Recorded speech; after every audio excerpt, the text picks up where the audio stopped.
En ese sentido, me parece que es bien interesante pensar en esta cuestión de siempre no problematizar ideas como la de progreso o ideas como la de éxito, ¿no? O sea, ¿qué se paga? ¿Cuál es el costo que se paga para tener cierto tipo de éxito? ¿Qué es el éxito? ¿Salir en la televisión?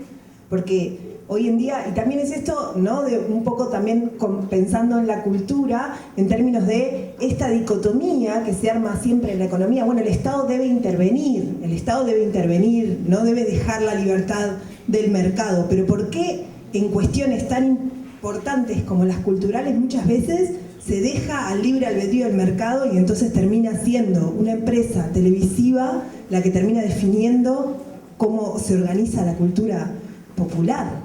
Sumado a, me parece, escuchándolos también, a la necesidad de organización de la sociedad civil en este sentido. Por eso es tan interesante una instancia como esta, que hayan sido los trabajadores los que hayan dicho, che, queremos hablar de esto, porque la realidad muchas veces es que hay como una espera, ¿no? Hay y en ese sentido el progresismo ha sido muy poco crítico en el sentido de dejar espacio para que la sociedad civil pueda reclamar y organizarse. Claro, uno dice, ¿qué chance tiene un Estado de organizar a la gente en contra suya?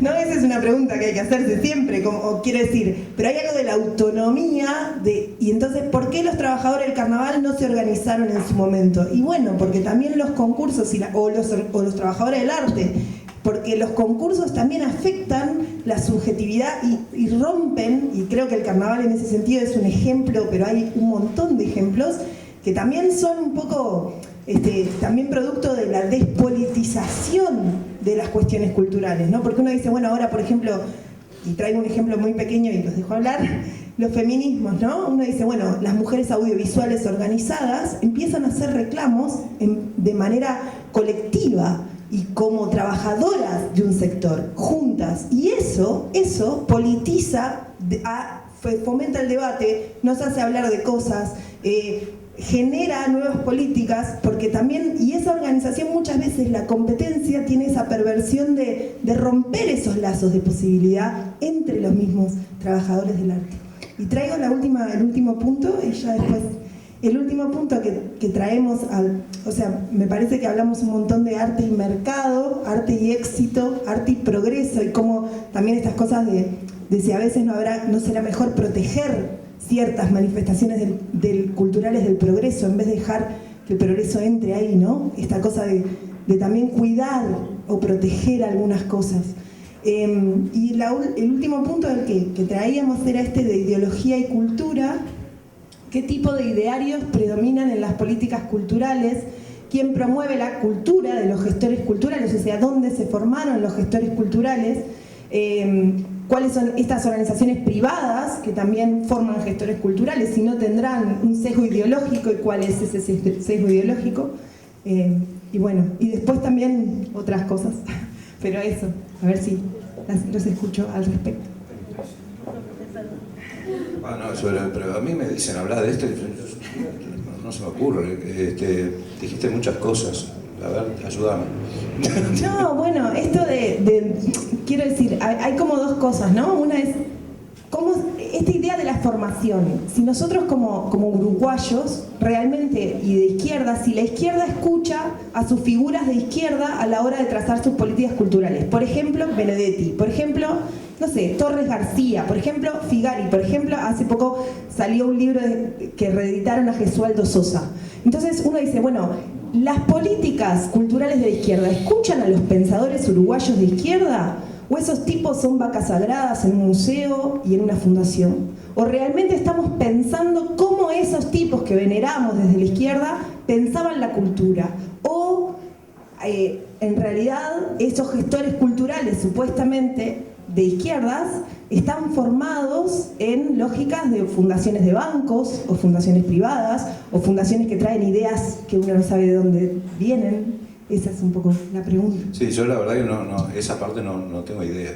Pero hoy hablaste ¿de qué era?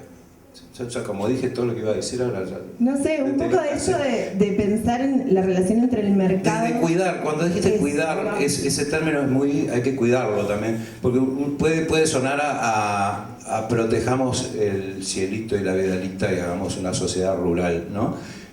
Cuidar es dejar que el arte evolucione por su cuenta. No hay género que no esté cambiando todo el tiempo. Cuando deja de cambiar, se muere, ¿no? Eso pasa con todas las formas en general de arte, o si no se muere solo, viene una generación nueva y lo mata. Y entonces cuidar el arte es dejar que cambie para donde él quiera o para donde la sociedad defina, y a veces cuando se confunde eso, no sé si de buena fe o no, con para donde el mercado defina, que no tiene nada que ver. El mercado no es la sociedad, el mercado son unos vivos que manejan los gustos a través de todos los medios que tenemos y nos hacen, bueno, son los que nos hacen entrar a ese mundo libre de toda la música gratis y escuchar siempre lo mismo, ¿no? Entonces, tal vez, yo siempre pongo el ejemplo de que el arte es como una selva, ¿no? Algo así. Y me encanta ese ejemplo porque me gustan mucho las selvas, y además justo ahora que se quemó la mitad de la selva, y que uno podría pensar que cuidar la selva es hacer un gran invernadero y plantar un árbol de cada uno al lado y hacer una pasarela para turistas, cobrar entrada, y eso es mostrar la selva que tenemos, ¿no? O en Uruguay sería más bien la pradera o algún arbolucho, pero eso en el arte se puede tener paralelismos, ¿no? A mí se me ocurre, por ejemplo, comparar ese invernadero con el desfile de llamadas o con las murgas que se muestran al exterior como producto uruguayo, incluso en los folletos turísticos, o con que ninguna de esas cosas tiene mucho que ver con su origen más selvático, más salvaje, que era el candombe de la calle o la murga de la esquina, en el boliche y todo eso. Y repito, no quiero que se entienda que quiero que solo el candombe quede como era, estático, porque es mentira que es estático, porque el candombe que tocan los que ahora tienen 60 y pico de años no es igual al que tocaban sus padres, y eso ellos mismos te lo dicen con cierta picardía, sí, yo inventé esto y no sé qué. Y las murgas ni que hablar, ¿no? Habitualmente hablamos de las murgas viejas y las nuevas, y las murgas viejas son viejas, más viejas, más viejas, más viejas, son todas distintas, ¿no? Y pasa con todo, disculpe que siempre caiga en el mismo ejemplo, pero cuidar el arte es cuidar que nadie tale la selva y no que los árboles no crezcan como se les cante.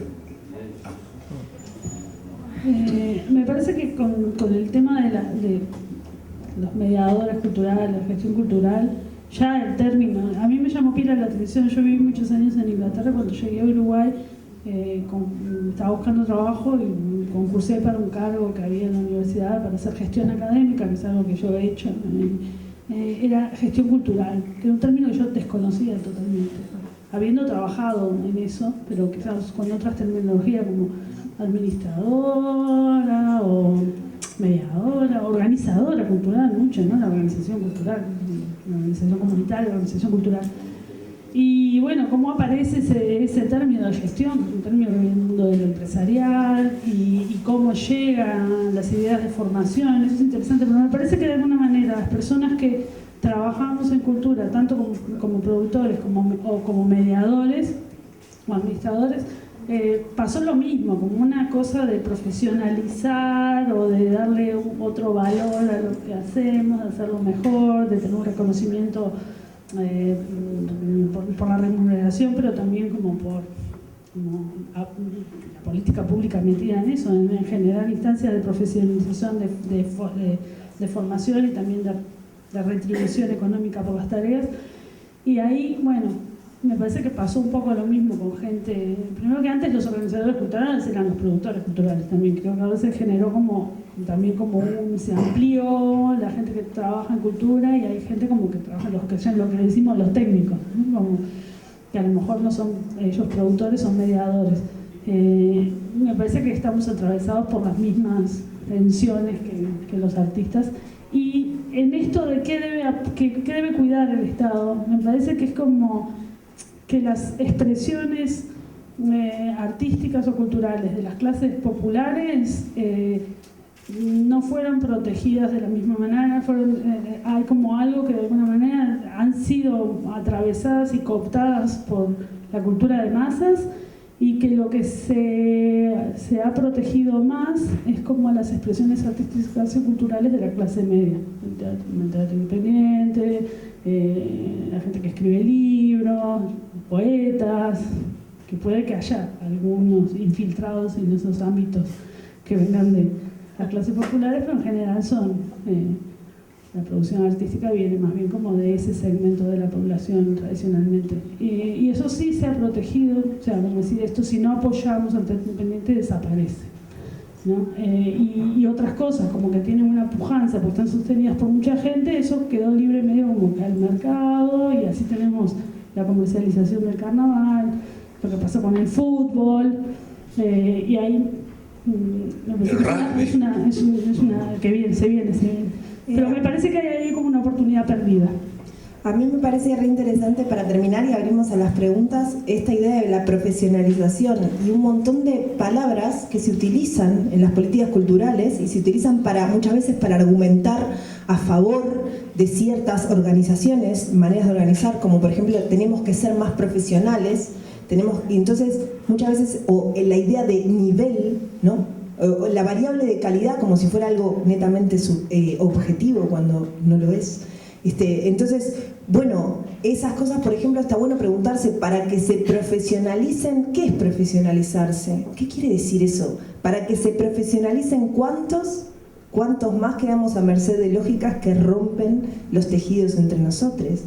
O sea, ¿por qué la profesionalización sería necesariamente un bien? ¿Por qué el éxito o qué tipo de éxito queremos? Esas cosas, preguntarse, que a veces, muchas veces justamente, y un pensamiento del sur, desde el sur, muchas veces, o incluso leer a esas personas que pensaron la cultura no hace tanto tiempo, en vez de simplemente tomar términos como que parecen inocuos cuando no lo son, como el éxito o la profesionalización o el nivel, no son términos inocuos, son términos que tienen ideología, la tienen. Entonces habría que pensar si esa es la ideología que queremos o no.